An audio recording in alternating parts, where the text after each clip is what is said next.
And for an in-depth look at the plight of awaiting trial inmates in Nigeria, the Executive Director, Legend Golden Foundation, Mrs. Kanayo Olisa Metuh, joins us now in the studio. Thank you so much for being here, Kanayo. Thank you for having me. This is a conversation I've been pursuing you to try and get you to, because this is a major menace. Over 70% of those in our correctional centers are awaiting trial. It's a huge, huge problem. But aside from being overcrowded, it is dilapidated, and some of these awaiting trial inmates or even other inmates, some believe that they even come out worse than how they went in there. You are an NGO who's in the front burner trying to figure out the next possible best step to take. So what are the authorities telling you in terms of correcting this menace we have in our hands? Now, thank you again for having me. I know you've been trying to get me in for a while. Well, the important thing is I'm here today. Welcome. When you say what the authorities are telling us, it's the same, it's the same sort of stories we hear everywhere in Nigeria. It depends on who you speak to. Funding is usually a major concern. We had a stakeholders meeting sometime last month, and we had different government agencies come to the stakeholders meeting. And every agency had accusing fingers pointing at the police. They believe that if the activities of the police is checked, that a lot of the things that were happening at the prison right now, would definitely paint a different picture. In terms of the dilapidated facilities, it's down to funding, definitely down to funding.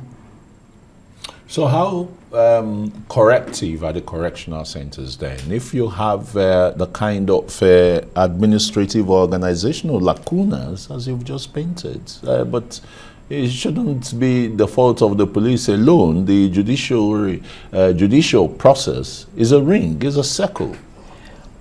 I love that question, and the reason I love that question is simple. I mean, it's no secret that my husband was incarcerated for 10 months.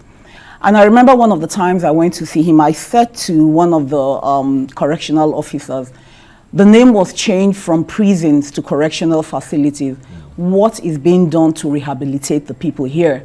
Because one thing I do know is if you send somebody into prison with a mindset and they come out of prison with the exact same mindset that took them into prison, you haven't done anything. Or even worse. Or even worse, because the rate of recidivism in Nigeria is really high. So you really haven't done anything. And she, she went off on a tangent, told me stories that had nothing to do with what I was asking her. Now, my husband stayed there 10 months, and I can tell you for free, nothing is being done, to correct whatever mindset took them into the facility. So at the end of the day, it turns out, that it's almost like it's a center for punishment. Not for rehabilitation. No, it's not for rehabilitation. There's nothing, absolutely nothing is being done to correct. Which is why not just our NGOs, a lot of NGOs are advocating. I mean, there's something we've done in the last 2 years. We've done football tournaments. Because during the break, when the judges and when the court signs recess, the inmates don't go to court. They have nothing to do. And so what we did last year and the year before was have a football tournament that lasted 6 weeks. And you find out that, you interact with these people at the beginning of the tournament. You interact with some of them it's like you're interacting with a completely different individual because they have something to look forward to. They have something that engages their body. They have something that engages their mind.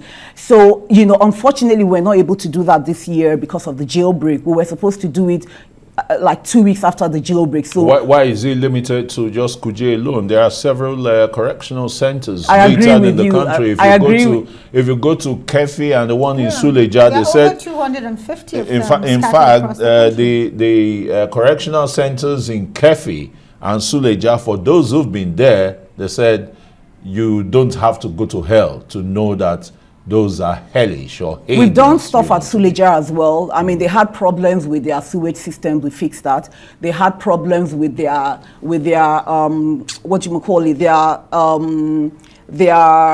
reservoir, water reservoir. We fixed that. They had problems with their toilets. We fixed that. There is only so much we can do. Bear in mind that this NGO we are at our infancy stage.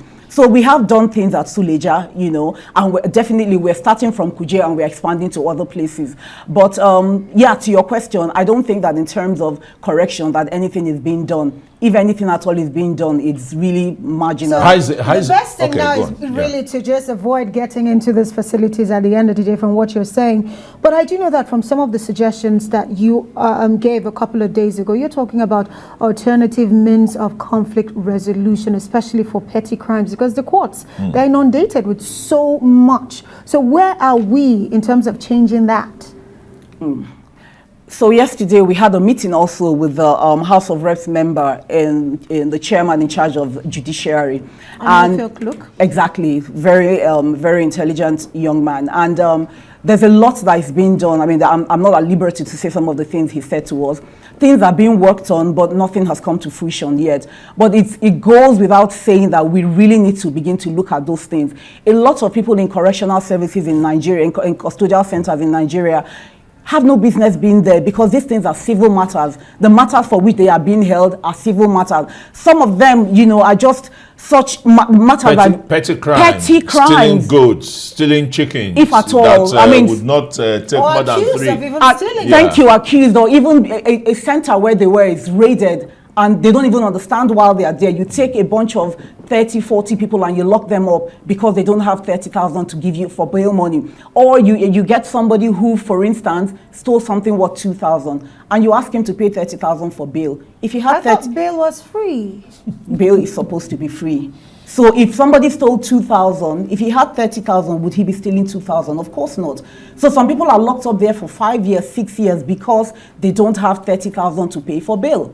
You know, I don't really know. I mean, bail is supposed to be free, but I don't know. I don't even want to go into the details of that. But people are locked up. We've gotten some people out because we're able to pay something like 25,000 naira, and they were out to regularize their papers. You have a lot of, you know, suggestions, but short to medium term, what should we be doing? Briefly.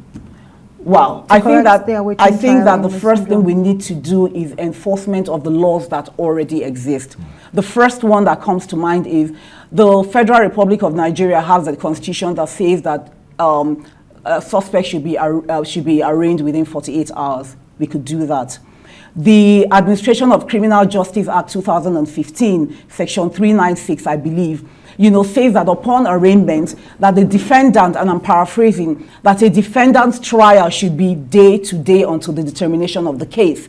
Now, we know that that might be impracticable in some cases, but then it also goes on to suggest that no party should be able to take more than 5 adjournments. You know, all those things are in place, but they are not being done. One of the major things that I think really should be worked on ASAP is the situation where, because that's addressed in the ACJA as well, 2015, it addresses the situation where a trial judge is promoted to the higher court, and then they essentially abandon all the cases that they have, and they start de novo. So some people have been in court for like 4 or 5 years, and the judge is sent to a higher court, and then the cases start de novo. I'm still in court 14 years after. There you go. For plagiarism case against the Imagine if you were locked up waiting for all of that. Oh, no. I'm the one suing. Oh, okay, exactly. I mean, regardless, imagine if somebody was locked up for that. Exactly. We definitely have to do better for sure. Mrs. Kanayo Olisa Metuh, Executive Director, Legend Golden Heart Foundation. Thank you for joining us tonight. Thank you for having me.